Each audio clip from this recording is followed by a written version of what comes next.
Eu sempre gostei de desenhar como toda criança. E a minha família, que é muito metida, ela achava que se despontasse algum talento, ele tinha que ser muito incentivado.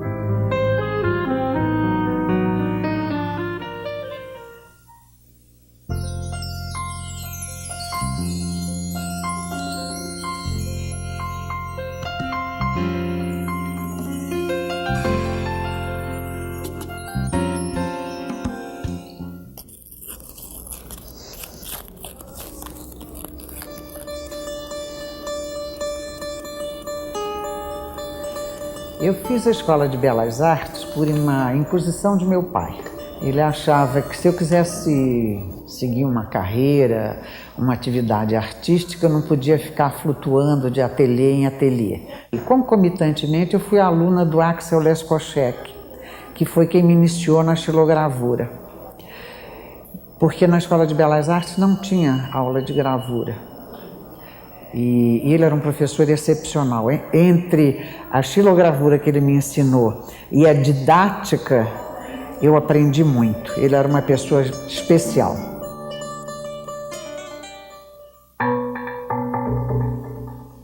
Eu tenho um monte de caderninhos onde eu faço as anotações e que vão ficando. Uma hora eu vejo o que eu posso aproveitar daquilo. Desses caderninhos, eu tenho pelo menos uns 8, 10, mas fora isso, eu tenho esses desenhos soltos em dezenas de pastas. Nesse outro caderno aqui também, que é quase todo feito com caneta Bic. Caneta Bic é uma coisa que... Isso daqui se transformou numa série, o vermelho e o negro.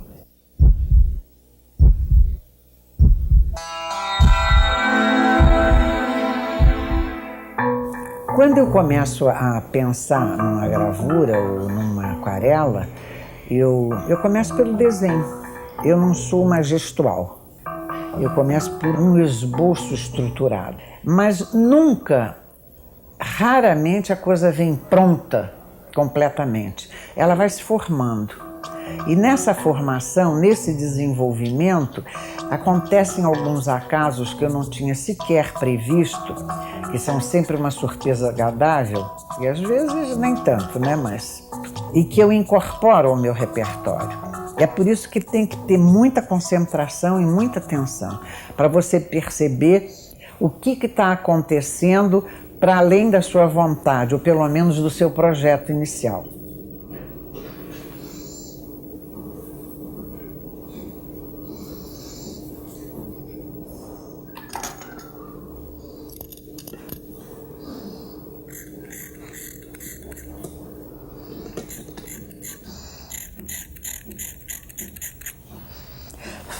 Eu sou da geração pós-guerra, então isso marcou muito a minha geração. Os estudantes universitários no Rio de Janeiro eram extremamente politizados. E a guerra contra o fascismo estava ali, ressoando ainda, não é? E havia toda um ideal libertário entre os estudantes. Tinha uma ditadura recém ali, poderosa também. Então tudo isso era muito estimulante. Naquela época eu fui representante da Escola de Belas Artes na UNE, no DCE e na União Metropolitana dos Estudantes. E era um engajamento bem sério. Quer dizer, a gente brigava bastante.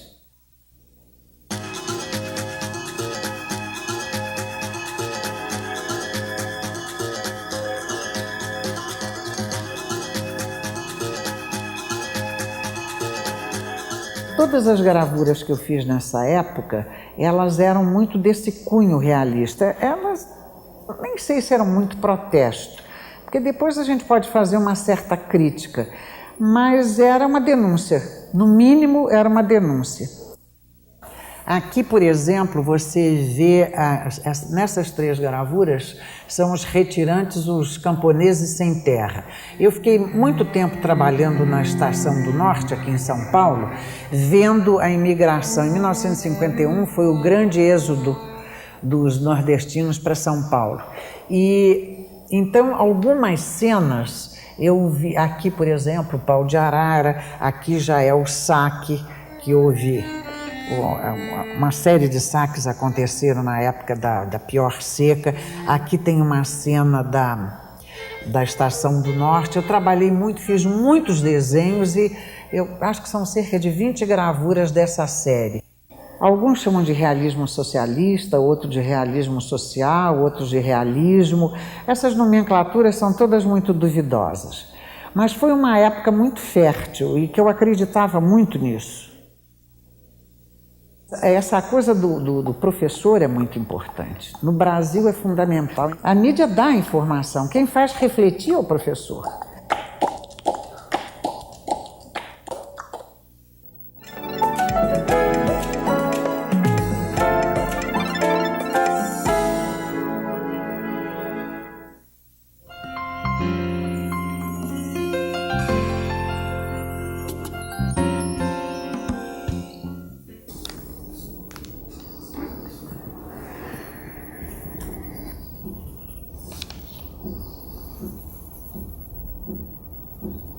Quando eu vim para São Paulo, eu ensinei um museu de arte que preparava professores de desenho para o ensino secundário, que era também muito importante.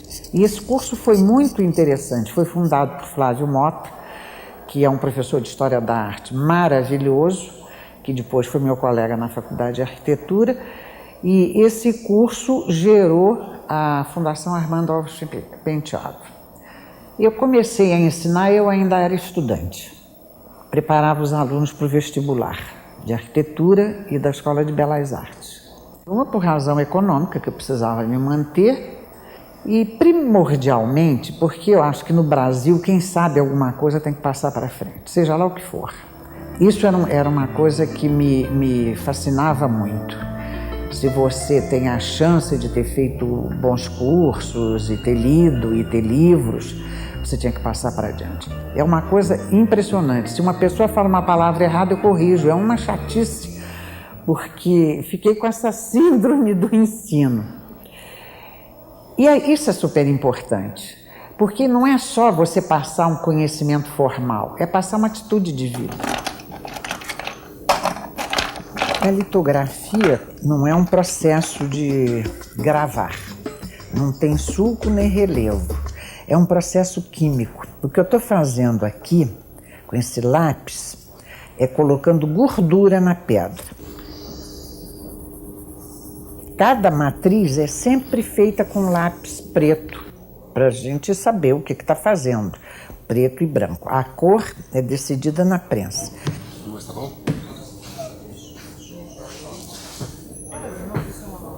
Isso daqui é uma matriz de uma gravura com duas cores, preto e vermelho. Agora ele põe o papel, põe um forro para garantir, regula a pressão na prensa. Um bom impressor sabe tudo pelo tato e pelo olho.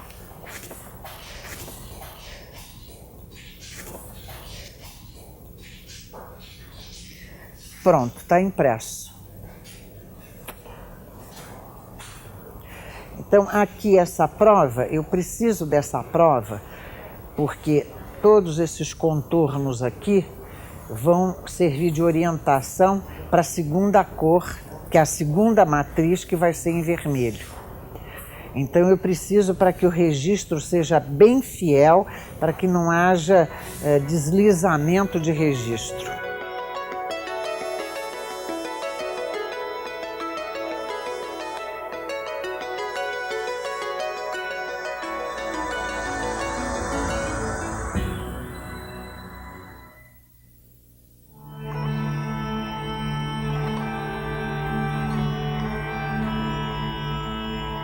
Cézanne, por exemplo.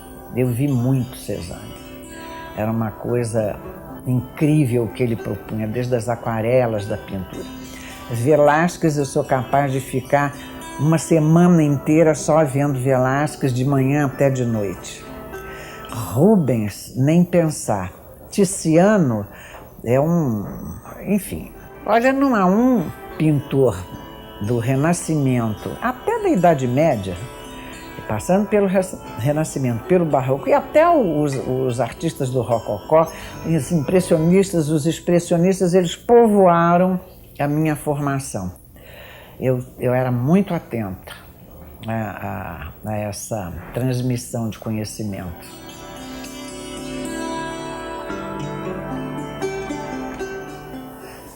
Esse álbum aqui é a minha tese de doutoramento. Ela chama-se Lugares e são litografias. É provavelmente a tese mais curta em termos verbais dos últimos anos. Eu não tenho bem certeza, mas eu acho que é a primeira tese não verbal que aconteceu na Universidade de São Paulo. E o que abre o trabalho é uma poesia do Drummond que chama-se Como Fazer uma Paisagem. Esta paisagem não existe. Existe o espaço vacante a semear de paisagem retrospectiva. Por enquanto, o ver não vê. O ver recolhe fibrilhas de caminho, de horizonte, e nem percebe que as recolhe para um dia tecer tapeçarias que são fotografias de impercebida terra visitada.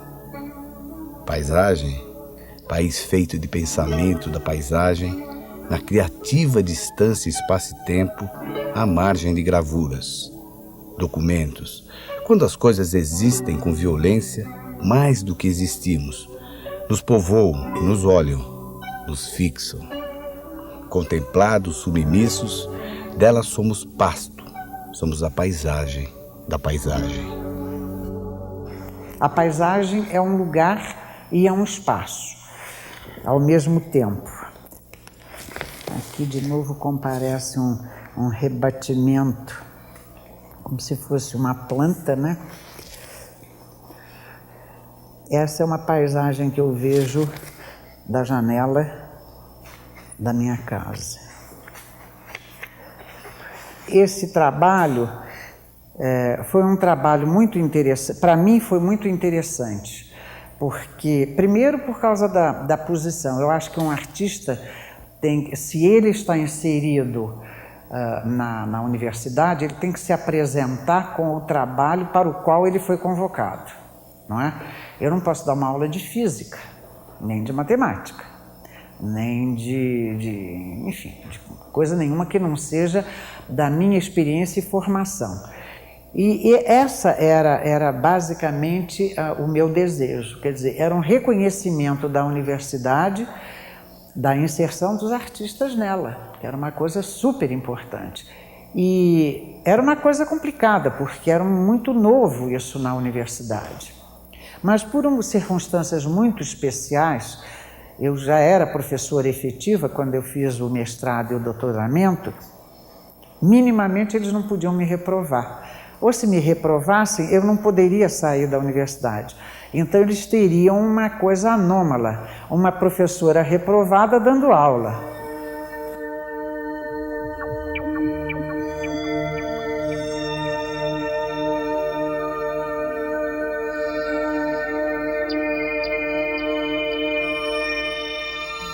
Então o processo criativo não é o sopro de um anjo que vem, assopra no teu ouvido e diz assim, é assim, e sai.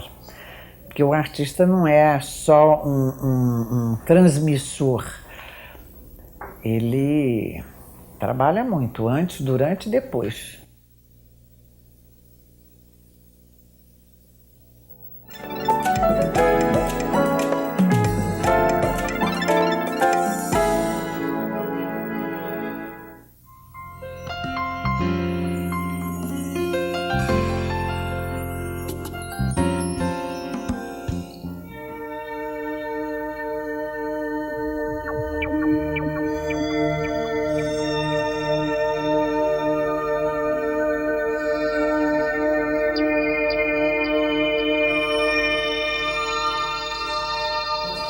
Na minha formação como estudante de Belas Artes foi em pintura.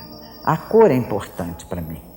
Tanto é importante para mim que eu trabalho muito com a litografia, que é das técnicas gráficas a mais pictórica. E eu sou carioca, nasci numa cidade iluminada e coloridíssima. E isso faz parte do meu visual, certamente. O meu professor Axel Lerskoschek dizia que o trópico era uma coisa completamente louca. Que onde é que já se viu? Ele chegou aqui na época das quaresmeiras. Aquele roxo, aquele rosa misturado com verde. Isso na Europa não existe, quer dizer, é tudo muito mais ameno, muito mais doce. Aqui tem um vigor muito grande. Isso tudo, é claro, me alimentou. Essas serigrafias aqui fazem parte daquele tempo que eu precisava para reconsiderar o meu trabalho. E para retomar um pouco as questões de cor. E eu comecei fazendo estudos em que eram estruturas geométricas até extremamente simples, onde essa questão da variação da cor, que altera o campo visual, o campo plástico, estavam me interessando, que foi inclusive a minha tese de mestrado. E aqui, por exemplo, nessas já são estruturas um pouco mais complicadas, onde a cor também é o elemento determinante. É nelas que eu fiz todas as experimentações, cores quentes, cores frias, complementares, branco, preto, neutros, enfim, foi uma série enorme, enorme mesmo. Eu trabalhei há alguns anos nisso.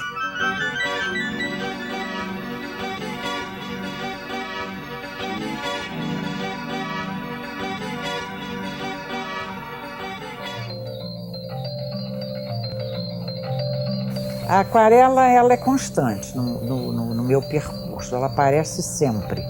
Eu estou sempre rodeada de uma porção de aquarelinhas, de pincéis, porque sempre me dá vontade de fazer um pouco de aquarela. Essa daqui parece uma coluna vertebral, né? Pois é porque ela é resultado de uma cirurgia de coluna que eu fiz, que eu estava muito tomada pelo assunto. E então ela tem uma sanguinolência aqui, que vem um pouco disso. Mas não, isso apareceu depois. Depois que eu fiz, é que eu percebi, eu digo, mas eu fiz uma coluna vertebral cheia de costelas, que coisa mais esquisita, mas eu conservei. É um marco, né?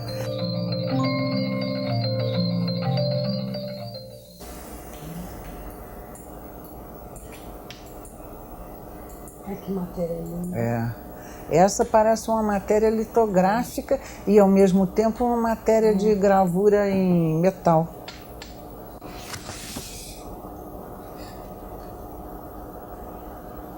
Mas eu não sei mexer com computador. Mas como eu tenho do meu lado uma parceira que sabe tudo, então eu só digo, pode? Ela disse, se não puder, a gente dá um jeito. E dá. Você vai botar mais amarelo? Mais amarelo? Mais amarelo. Se eu pego um desenho ou dois, nós vamos trabalhando como se a gente estivesse desbastando, mas sempre em dupla, porque eu não sei fazer isso. Eu digo, olha, aqui a gente pode tirar? Pode. Aqui a gente pode botar? Pode. Aumenta o magenta? Aumenta. Aumenta o amarelo? Aumenta. Diminui o azul? Diminui. Então é um colóquio permanente. É realmente um diálogo o tempo inteiro. Mas a possibilidade de você multiplicar uma imagem tem muito a ver com a minha cabeça. Porque eu acho que a gravura tem um mérito fantástico, ela é contra a escassez. Então, se eu posso ter 100 pessoas vendo o meu trabalho, eu prefiro.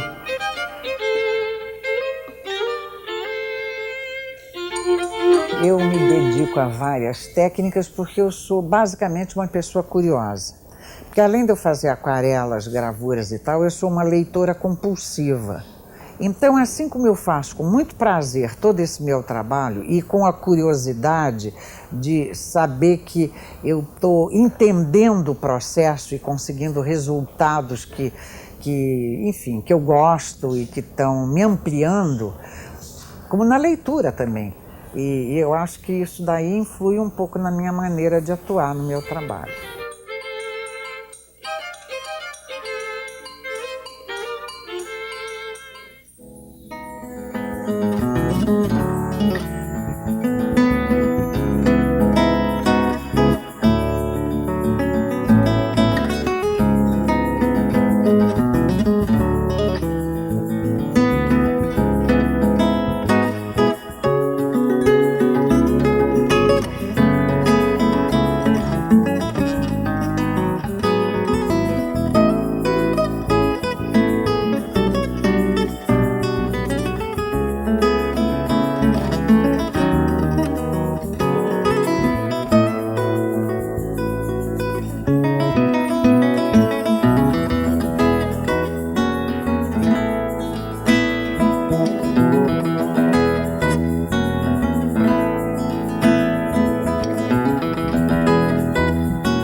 É de um álbum que é uma litografia e uma gravura em metal, de um álbum que eu fiz. Essa daqui também. Essa também é uma litografia.